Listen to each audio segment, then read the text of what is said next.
Now boys, we know you both mean so much to me. So that's why choosing which one of you makes it. It's not an easy choice. It's gonna get done. So I'm sorry, gentlemen, but it's gotta be one of you. God damn it, which one? God damn it, which one? Which one of you gonna take out? I gotta take out one of you. I gotta do it. Oh god, which one? I know. No! Wasn't that crazy? No, but seriously, I am having the super ultra version dilemma of deciding which Mario game I want to play. Super Mario World or Super Mario Bros. 3? Now, do I have other responsibilities as a fully grown adult I should be doing?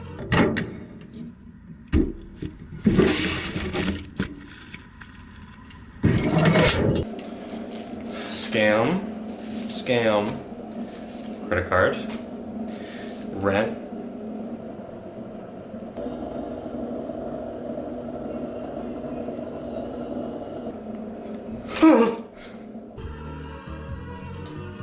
no, because I failed to pay my rent, so now I don't have to deal with that anymore.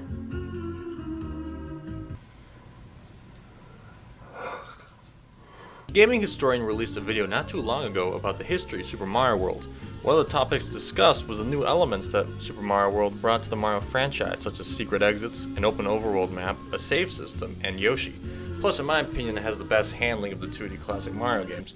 Super Mario World has the handling of a Honda Civic hatchback, while Super Mario Bros. 1 has the handling of a 1985 Winnebago with faulty suspension and a broken axle. Anyway, but I digress. That's not the point of this video. I'm not looking at Mario 1 versus Mario World. I'm looking at Mario 3 and Mario World and trying to figure out which one is the better Mario game to play.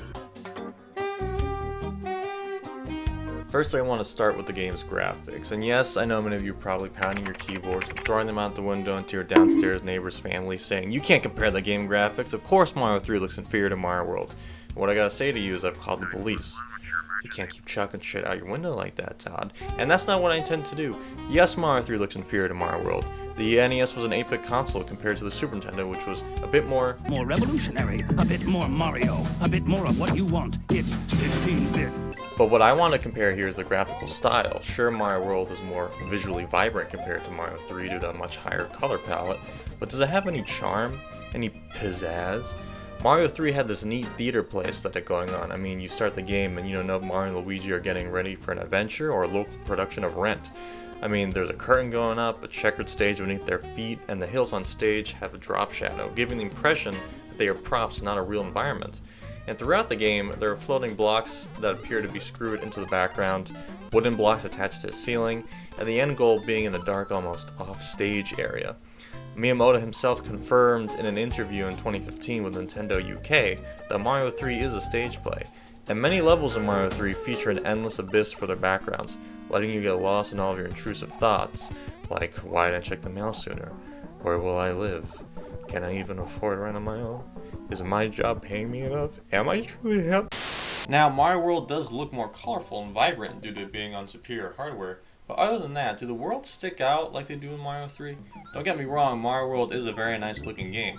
There are only 6 different level themes in the game, with 3 of them, Small Hill, Big Hill, Blue Hill, being pretty much the same thing. Now, Mario 3 did have flat single color backgrounds, but there were at least different world themes: Grassland, Desertland, Waterland, Giantland, Skyland, Iceland, Darkland, and Pipeland. No, not that kind of pipe. Super Mario World, on the other hand, has hills, forests, caves, and mountains. Each world in Mario 3 had its own gimmick too, which I'll get into in the gameplay portion. And in Mario World, there is no meta aesthetic like in Mario 3. There is no stage to be found. Mario World is set within the actual Mario World. You see what I did there? Because it's Super Mario World, and it's in the Mario World. Because of all of this, I believe that Mario 3, ironically, has a more interesting world than Mario World. While Mario 3 is arguably less visually appealing than Super Mario World, it at least has more variety and an interesting aesthetic. However, Super Mario World does have those awesome castle animations. I mean, look at Mario being so goofy. I mean, Mario, where's that going? Where's that? Oh my god, Mario, oh my god! To start off the gameplay portion, I want to talk about the power-ups in each game. Mario 3 has more of them than Mario World, and the items are more interesting. Along with the standard Mushroom, Fire Flower, and Star, Mario can grab the Frog Suit, Tanuki Suit, Hammer Suit, P-Wing, and Goomba Shoe. None of these items reappear in Mario World, but the Tanuki Leaf was planned to appear in Mario World in its early development. Despite Mario 3 having a greater variety of power-ups, they aren't really useful except for the Tanuki Leaf and the P-Wing. The Hammer Suit gives Mario the ability to throw hammers in an arc formation and gives him a cool costume, but it's only obtainable in 5 locations. The Frog Suit is cool as it lets Mario swim fast in water, but that can be a detriment depending on the hazards in the level. It is more common than the Hammer Suit, but it's only useful for water levels because on land you move much slower. Finally, the Goomba Shoe only appears in one level and it's a single use gimmick. To me, it feels as though these power-ups were wasted potential. Why not have an enemy that can only be defeated with a Hammer Suit? Or have levels with hard-to-reach switches that require Mario to use the arc of the hammers to press? Why not have short water levels that require you to use the Frog Suit to make it to the end before time runs out? Why not have secret areas or enemies that require the Goomba Shoe? Mario World has a similar issue. Mario World introduces the Cape Feather, which is fun to use once you get the hang of it, and Yoshi. Now Yoshi has 3 different forms depending on which color Koopa shell he eats. Red makes him spit fire, blue gives him wings, and yellow gives him Hep C. And the ability to stomp. While this is a neat feature, just like the power-ups in Mario 3, they feel like an afterthought. The only Yoshi form that is useful is Blue Yoshi, but Mario can already nab the cape, so it is a bit redundant. Blue Yoshi is mainly used to find secret exits. Red Yoshi's fire can take out enemies upon contact, but there are never really enough enemies on screen to make it better than a regular jump or stomp. Yellow Yoshi's stomp looks cool and it shakes the screen and plays a satisfyingly loud sound effect, but it's literally just the normal stomp with some bells and whistles. Super Mario Bros. 3 features toad houses where you can get items. Those items are stored in your item inventory, which can be accessed on the overworld map. Having trouble with the level? Open your inventory and gear up before you get back in. It's a great feature. So of course, it's absent in Mario World. Instead, Mario World has an item box in the HUD where a second item is stored until it is used. In Mario 3, nabbing a second power-up will replace the one you already have, which can be annoying. Mario 3 also has gambling in the form of a roulette matchup and a card game that will let you nab items. All in all, I'd say Mario 3 did much better with the items given the uniqueness of them, the accessibility to toad houses, the item inventory, and Mario's gambling problem. Next level difficulty. I think I'd have to give this one to Mario 3. Each world in the game introduced a mechanic that made the game increasingly more difficult. Desert Land had the angry sun, Waterland had the giant man-eating fish, Giant Land had a cool feature where if you entered certain doors, the enemies would become larger or smaller, Skyland had those annoying as fuck rotating platforms, etc. Mario World doesn't really do this, instead opting to have switch palaces that can add exclamation point blocks to different levels, making it easier to cross gaps, get items, and find secrets. My quality of life may be poor, but Mario World and Mario 3 can help improve my crappy, docile, sleep-laden, tax-burdened, financially poor, starved, existential crisis-ridden life by offering features to ease my pain and suffering. And what does Mario 3 offer? Fucking nothing. I mean, you get the Warp Island, which is nice for speedrunning, but there is no save feature, leading to nights of leaving the NES on, stressing out the town's power station, leading to brownout.